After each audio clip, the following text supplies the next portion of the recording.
Well, the storyline is fairly simple. It's about Shakespeare's relationship to women, but it changes a lot over the time. So he begins off by projecting on women. You know, they're either viragos that have to be tamed or they're sweet little virgins on the pedestal.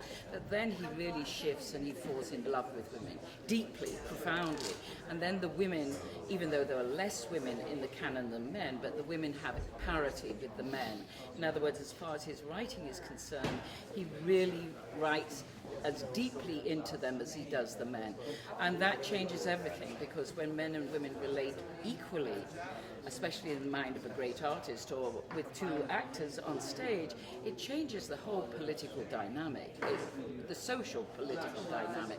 And so from there, when women have their full agency, if you will, they then become more and more the vessels of the truth for Shakespeare. And then you see that, in fact, what happens is the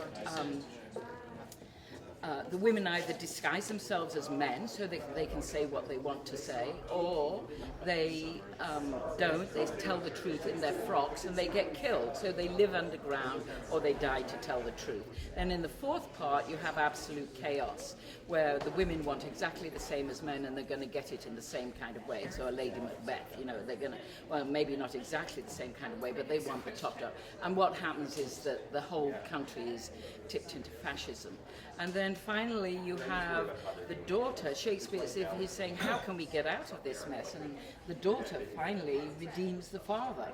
And so nighty-night father and daughter, which I rather enjoy. And he finds a way to actually make the thing.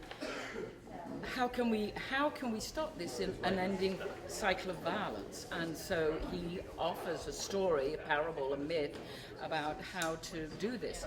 And of course, as I'm moving through the women, Nige then is moving through the men, and you start seeing also how the men develop in various ways. So although the emphasis is on the women, you actually can see through what he's playing what happens to the men as well.